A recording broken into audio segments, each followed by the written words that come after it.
you from mild to severe.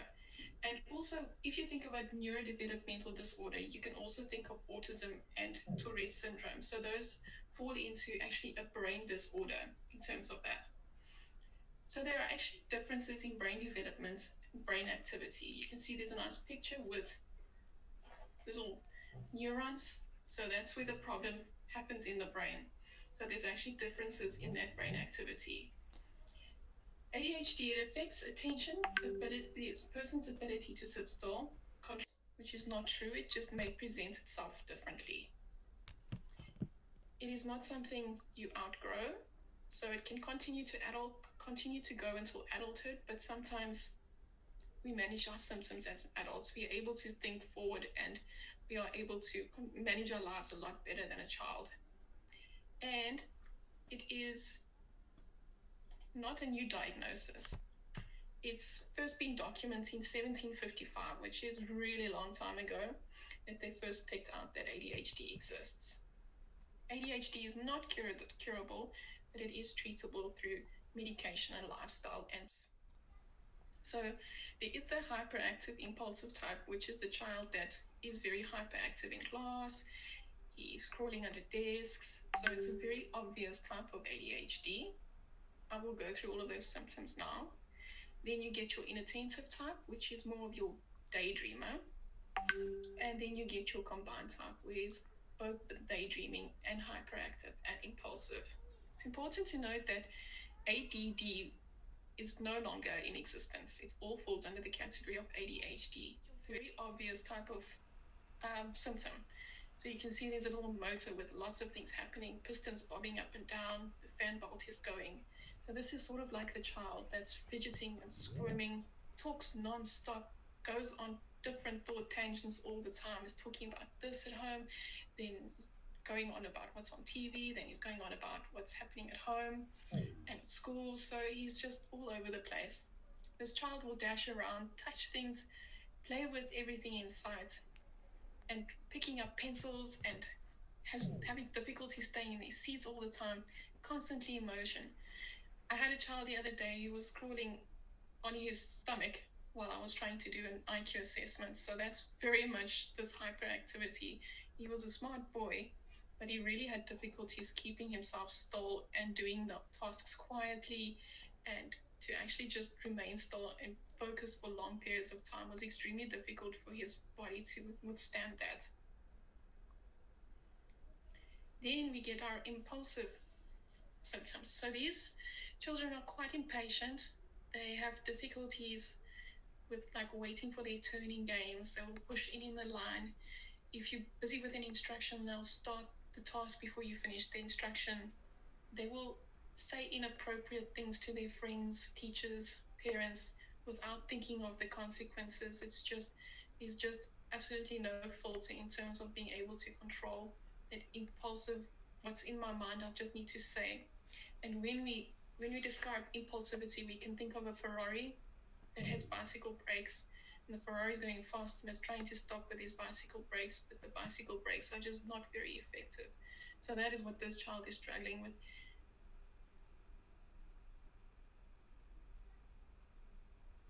Okay, inattention. So these are inattention symptoms. These children are quite easily distracted. You'll see they're daydreamers. They're missing details. They're not focusing on the task at hand. They leave their pencils at home. They will leave a banana in their bag for weeks and find out later that there's a rotten banana in their bag. They become extremely bored with tasks, even just after a few minutes. It's kind of like mentally exhausting for them to focus on a task for a really long time. These children also have difficulties paying attention and organizing their work, completing tasks, completing homework. Learning something new is also extremely difficult for them. Sometimes you'll see, if you call these children, if you say, Johnny, Johnny, Johnny, and you have to keep calling his name before he actually responds. Sometimes it doesn't seem like you're not listening, you're not hearing me. Meanwhile, they're in their own head. They're thinking about the butterflies outside, the trees outside. They have also a lot of difficulty processing information quickly.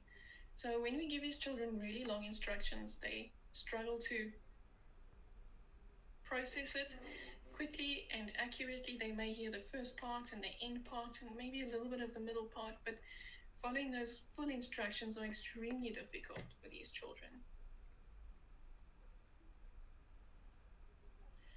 Okay, in terms of why do kids get ADHD?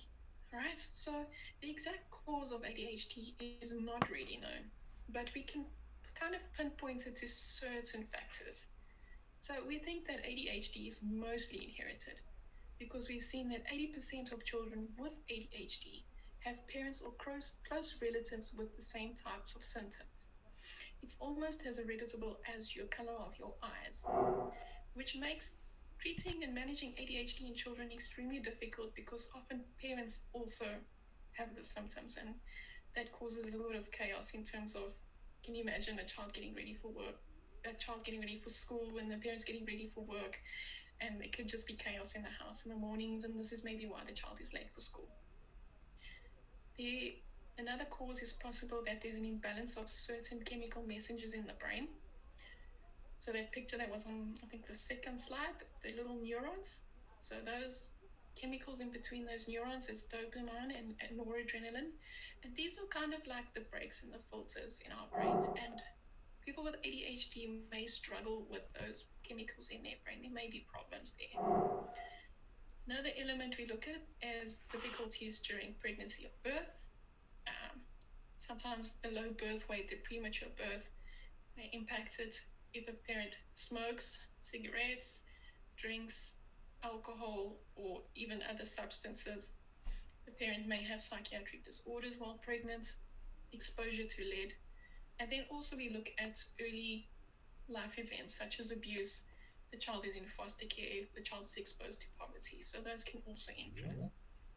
So we look at all of these things from what they term the biopsychosocial model. So the bio is the biology, the psycho is the psychological, and the social is the social element. So it's that what is happening in society and what has happened to them in terms of early childhood traumatic life events.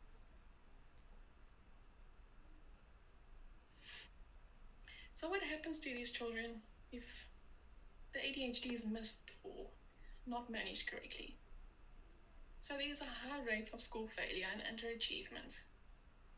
The child is also more likely to get injured, fall out of a tree, get onto a bicycle, do silly things on the bicycle and get injured. So they're more likely to get hurt. Also, drug experimentation, so they have more likelihood of taking drugs to help calm their symptoms, and the impulsivity is also there in terms of managing peer pressure. There's increased risk of teen pregnancy and risky sexual behavior. They're also more likely to develop other conditions such as conduct disorder, oppositional defiance disorder, anxiety, depression, and as a result, there's an increased suicide risk for these children. The impulsivity also is more likely to let them succeed in suicide.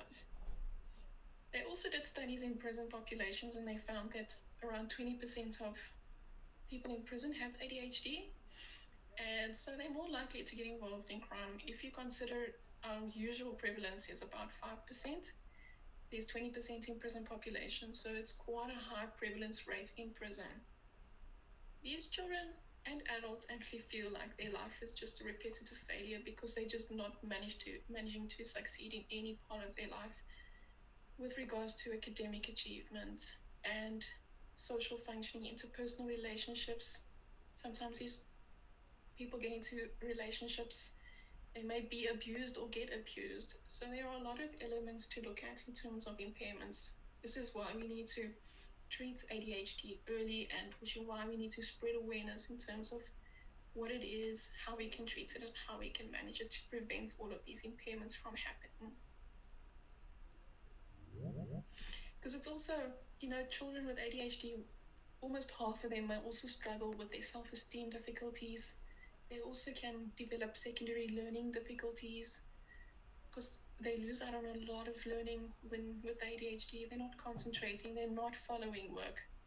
They're also more likely to develop anxiety and depression, as well as get involved with substance abuse. There's actually a 3 times risk of getting involved with substance abuse. And also behavior problems. So then they will start getting involved with crime or fighting, bullying other children, or getting bullied themselves. So there are a lot of things that we need to look at and why we need to manage this and what else we need to look for.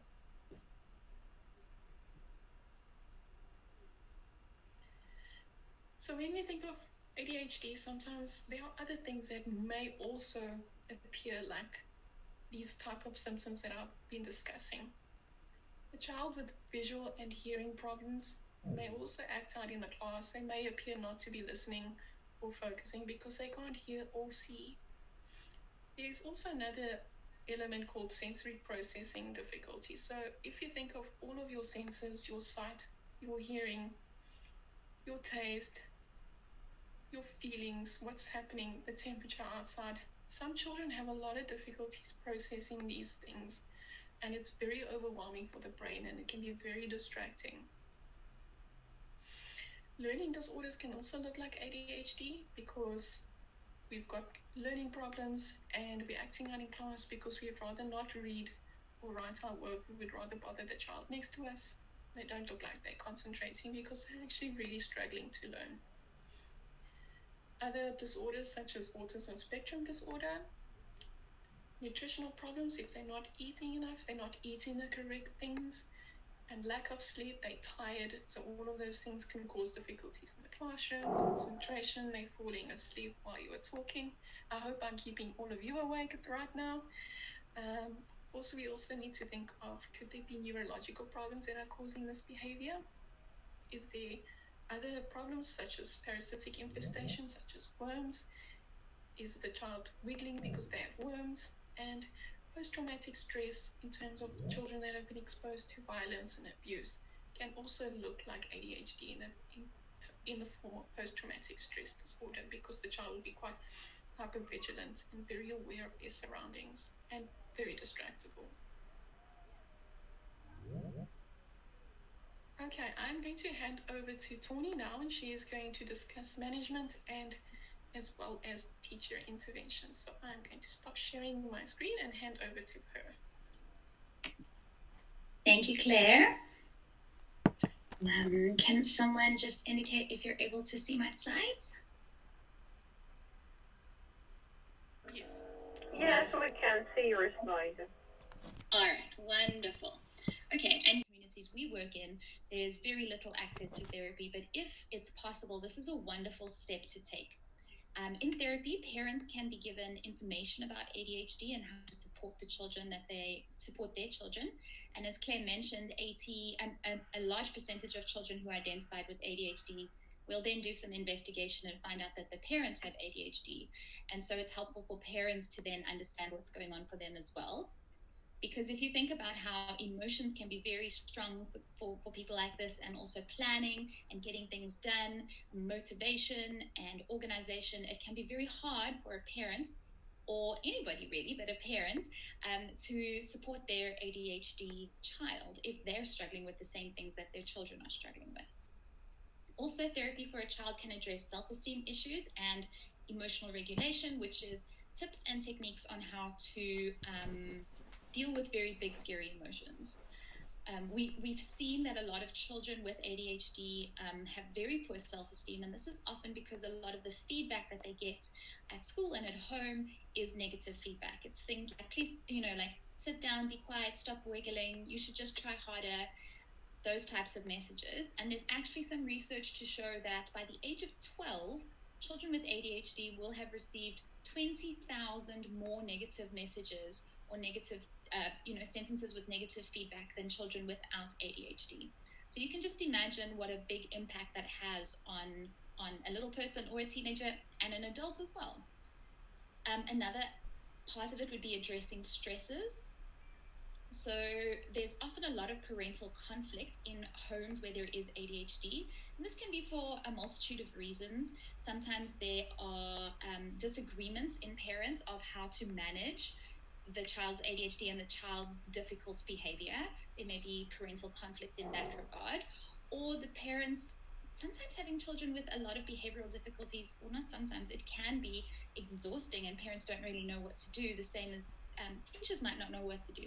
And so it can make them very, very exhausted. And we all know that when we're tired and we haven't had a good night and we're sleepy, that, there can be a lot more emotional problems and conflict and those types of things. There's also a lot of bullying for children with ADHD. Because of the way that they tend to behave in terms of acting out and being impulsive, they struggle to take turns when they're playing games. They may say things, they kind of don't have that filter, so they may say mean things without meaning it. So they get involved in being in situations where they're bullied, and at times they may bully other children as well. So if teachers and parents can address the bullying, that's also very important. Then educational support, which is where the teachers who have joined in today can provide a lot of support, is so important. So learning support, which will be sort of academic support, teaching children how to manage their tasks, study skills, time management, organization, those types of things, modeling and setting up strategies where you can work with the child or work with the parent and the child to find ways for them to learn a bit better. Also classroom interventions, which I'll go through, and this is about the ways that you deliver instructions, the way that you structure your classroom. So that's physical interventions, and then modeling coping strategies. So helping children to understand what's going on in their brain and how they can use that, and how, children with ADHD are often very creative and they're problem solvers, and they have great ideas and they're full of energy, and they actually can they can get things done when they're very engaged, when they are not bored. So working out how we can work around that and use the positive parts of the ADHD. And then also a very big part of management is lifestyle. So while we know that exercise, nutrition, sleep, and decreased screen time is really important for anybody, whether you have ADHD or not, it's specifically important for children with ADHD and adults. Exercise helps them to get rid of that very hyperactive energy inside of them, gives them a bit of a brain break, lets them get up and down, and helps with their sleep a lot. And then eating food that is good for a developing brain and getting lots of sleep is also important, because for them, schoolwork and sitting still and maybe listening to a webinar takes so much more effort than someone without ADHD. Sleep is very important. And then reduced screen time, if possible. Medical management, I'm just going to go through really quickly because medication looks different all over the world. There's different types of medication that are used. There's different ways that it's prescribed, different types of people that can prescribe medication. So I'm not going to go into the nitty-gritties of medicine. Medication doesn't cure ADHD. It also doesn't calm the brain down. A lot of people have the perception that what it's doing is it's just like stifling children, like making them calm. What it's actually doing is it's stimulating the brain's management system. So with ADHD, the chemicals that help the messages in your brain to travel, the chemicals are not there. And so what the medication creates is it creates more of those chemicals so that the messages can travel efficiently around your brain. It's important that the medication should be carefully monitored, and regular checkups are important. And important also to know that if the child that you're seeing in your classroom does come across like a bit of a zombie, that's what parents often say to me, I don't want my child to be a zombie if they go on medication. If they do look very sort of sleepy and things, it's very important that it's possibly maybe not the correct medication type, their dosage may be incorrect, or the diagnosis might be incorrect. It may look a lot like ADHD, but actually it's not. There may be something else going on. We recently had a little girl that we saw, and she was referred for all these symptoms that looked very much like ADHD. She was jumping all over the classroom. She was acting out emotionally. She was struggling to keep friends. She was inattentive. And we did an assessment, and we thought, we're not actually 100% sure. And we sent her to the audiologist, and they tested her ears, and she actually had very poor hearing, and she needed to get a hearing aid. So what looked like ADHD was not at all. I read recently someone said that an ADHD brain is like being on a sail ship, and you're just sort of like bobbing around in the ocean and it's very hard to know where to go, or you have to wait for the wind, you have to wait for that external motivation to get you where you need to go. And if you give someone medication who needs it in the instance where they need it, it's like the sailboat becomes a speedboat. All of a sudden they've got the motivation and you can point the boat where you want to go and focus where you need to go. So I think that's a nice way of thinking of it. All right. So as a teacher, what is important to remember? Children do well if they can. And if children are not doing well, as a grown-up and as a teacher, it's in our job to investigate and find out why the child is not doing well. And this can be done in conjunction with parents and with other specialists. But if a child is not doing well, and it may be, for example, an intellectual problem, so they may have a low IQ, it may be that they have a specific learning disorder, or it may be ADHD. Children struggle to tell us what actually is going wrong. We had a little boy last week who said to us, I think my mommy needs to take me to the children's hospital because there's something wrong with my brain.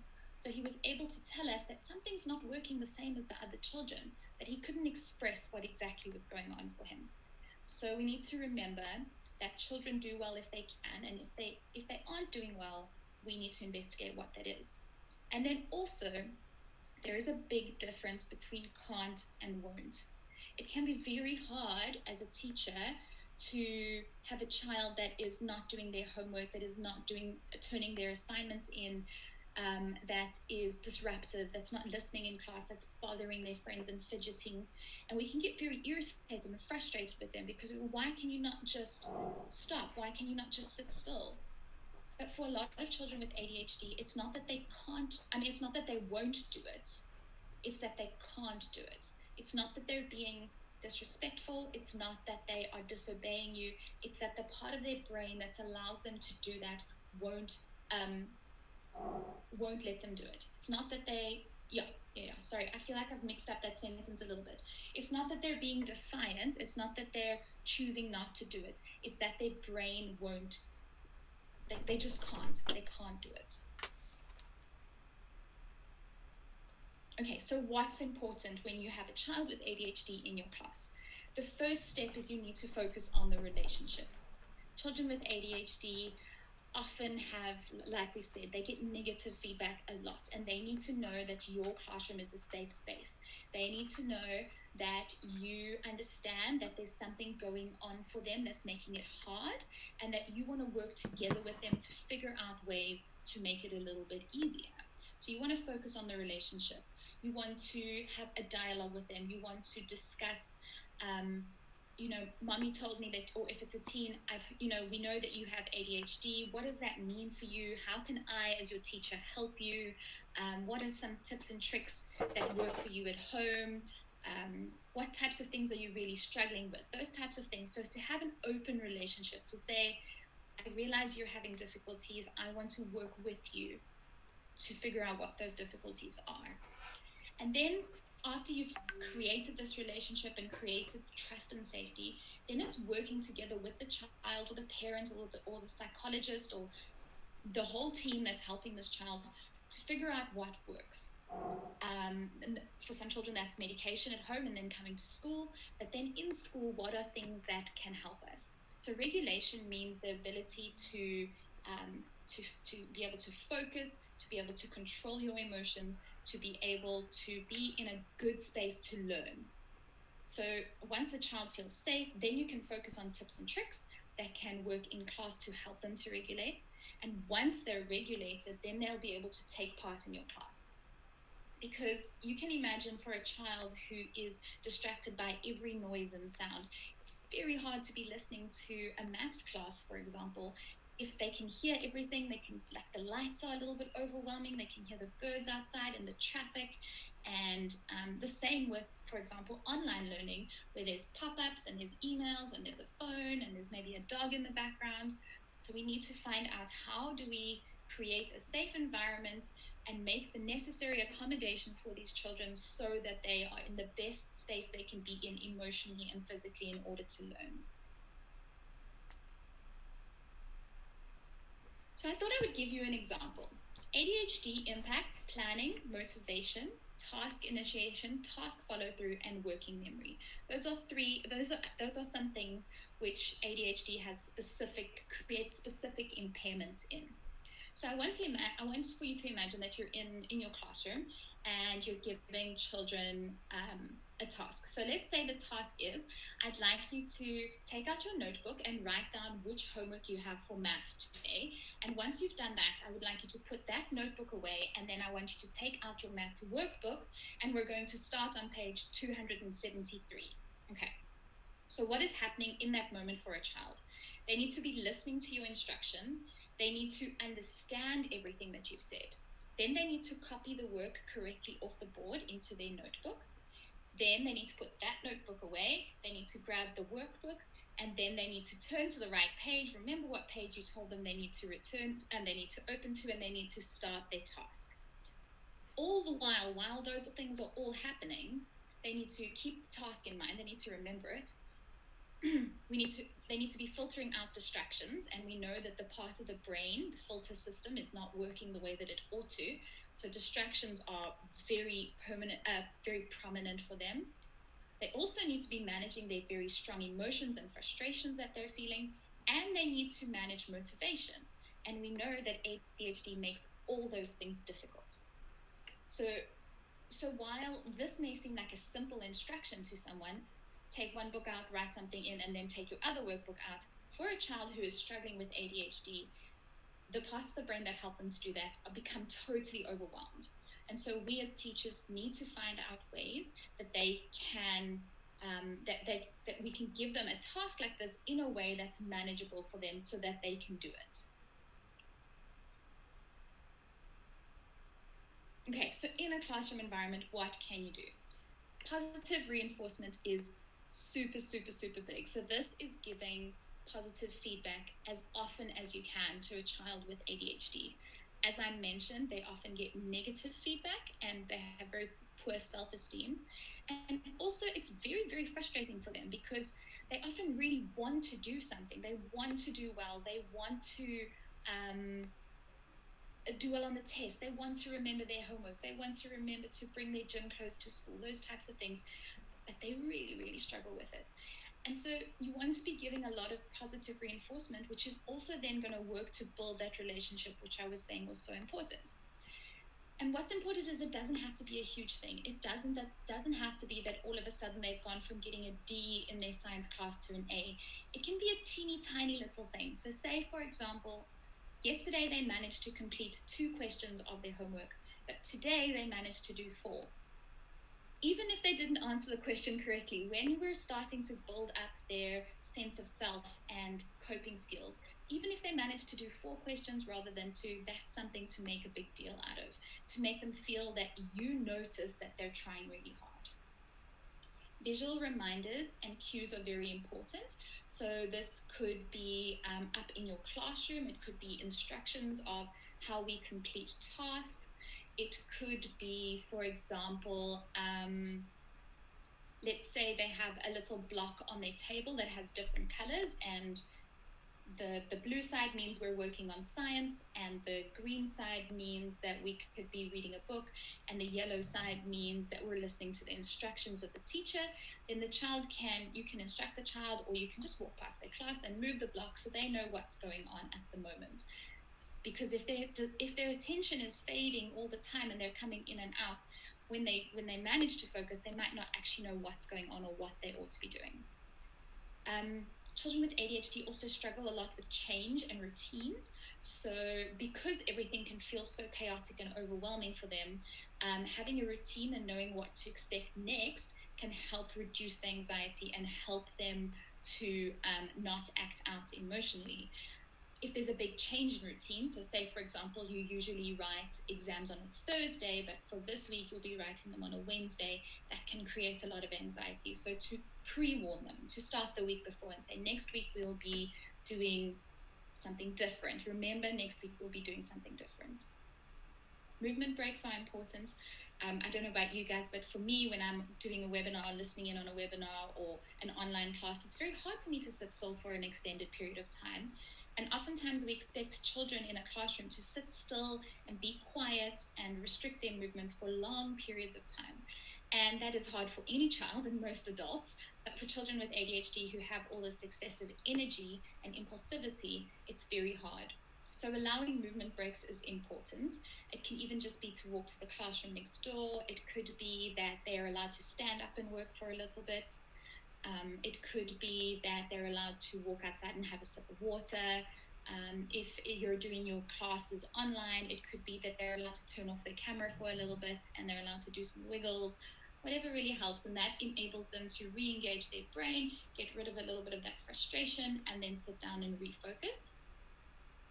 Another thing we see a lot in ADHD is that there's something called time blindness. And what time blindness means is that people with ADHD struggle to estimate time.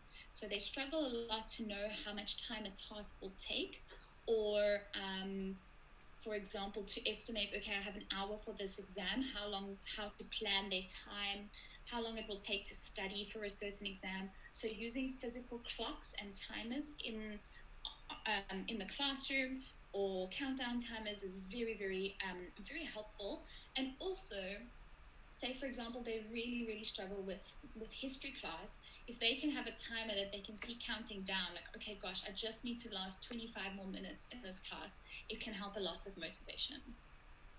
Then fidget toys. I know recently in South Africa, fidget spinners and poppets have been really big here that children like to fiddle with as fidget toys.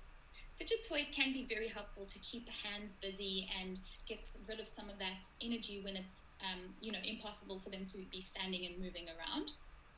We do think that fidgets are great, but in our opinion, those fidgets need to be things that are not distracting other learners. So, for example, fidget spinners are very, very popular at the moment, and lots of children want them. So we wouldn't recommend a fidget spinner, but you could have an elastic band to fiddle with.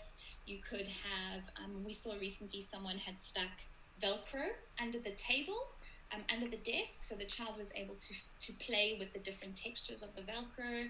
You could have, it's called press stick in South Africa. I'm not sure what it's called everywhere else. What you stick posters to in the wall, like putty stuff, that is very nice to play with. So those types of things can be helpful. I know we also get in South Africa chew toys. So like to go on the top of a pencil that they can chew on, like a rubber chew toy, which can be very helpful as well. Then, depending on what type of classroom you're in and what type of resources you have available, you can also have physical classroom accommodations. You get seats that you can, like a cushion that goes on a seat called a wiggle seat, where the child, where it moves around a little bit, so they don't need to stand up and walk around, but their seat moves a little bit, which helps them to, it keeps their body engaged, which helps them to focus.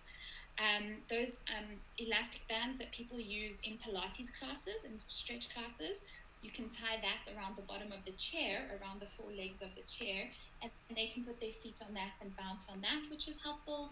They might be able to do their work on a Pilates ball. You could potentially have a standing desk for them. So depending on what sort of classroom environment you have, those are helpful physical accommodations. It's helpful to seat them away from distractions. I'm actually doing my webinar in a very different place to where I usually would, and there's birds outside my window. I don't usually face the window, and I'm actually, like, it keeps catching my eye. So something like that, away from the doors and windows, away from a really bright cupboard that has all sorts of toys and interesting things would be helpful. Trying to eliminate distractions. So, for example, they could do their tests or their exams in a separate venue. In South Africa, they're allowed to do that. Things like that. So when they do have to focus to try and eliminate distractions, this could also be noise cancelling earphones, those types of things, and to create opportunities for them to feel important and helpful. So I think this is something I harp on a lot, that these children struggle with self-esteem and they struggle with feeling like they're doing a good job. So if you can create something in the class, say, for example, it's their job to tell everyone what the date and the weather is today, or you could ask them to take something to another teacher in the class, another teacher in the school. It doesn't have to be that you actually need something from that teacher. The note could just say something like, this little kiddo needed to get up and walk around. That makes him feel important. He gets the opportunity to stand up, to walk around, to get some fresh air, re-engage the brain, and then come back. So practical tips for lessons: set behavioral expectations. So we will say when they start their class, what I'm going to need for you to do is to sit down. I want you to work for 15 minutes, then you can go out and get a sip of water and then come back. We're going to do another 15 minutes and then the lesson is done. They struggle a lot to know what's expected of them, and there's a lot going on for them. So if you're able to set those expectations, that can be super helpful. Summarize the lesson before you start. So rather than just like turn to page 23 and you just get going, or just handing out a bunch of questions, to help them to visualize, what is this task going to take of me? What am I going to have to do? So to summarize the lesson. Present the objectives that they need in different ways. So this can be giving the instruction in a verbal instruction, writing it down, using pictures. If the parents are very involved, potentially send the instructions home as well, so that when they get there, their parents can assist them with that. And then, as Claire mentioned earlier, they struggle with long instructions. And as I gave in the example earlier as well, if your attention is going in and out, it's very hard to remember long instructions. So step by step. So this could be, okay, everyone, I'd like for you to write the date in your book. And then once that's done, all right, now what we're going to do is we're going to do X, Y, and Z. So little tiny instructions at once. You can find ways to prompt them to stay focused. So this could be a secret code word that only they know, and when you say that in class, they know, oh gosh, I'm zoning out, I need to come back. It could be something simple, like if you walk past their table and you put a paperclip on their table or something, but they know, oh, they need to stay focused. Because you don't want to be calling them out in front of their peers the whole time and saying, hey, please sit still, hey, please work, why are you not doing that? You want to try and find a way to work alongside the child. It could be helpful to check for understanding. So once you've given the instruction, to ask them to describe the task back to you. So you make sure that they've heard your instruction and they've understood it and they know what's expected of them. Extra time and support if they need it. In South Africa, if a child sees an educational psychologist or a psychiatrist and is diagnosed with ADHD, they can get extra time in their exam. So they're allowed 15 minutes extra per hour of the exam to complete their work, and review what needs to be done at home. So you may have to be very hands-on with this, making sure they've written down their stuff, they know what's expected to do at home, they know what to bring the next day.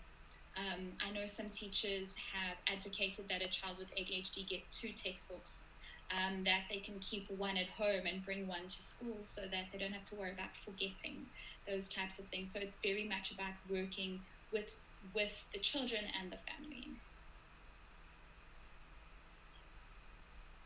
What's important to remember is that we're aiming for equity rather than equality. Equality means treating all children the same, and equity means that we give every child what they need in order to succeed.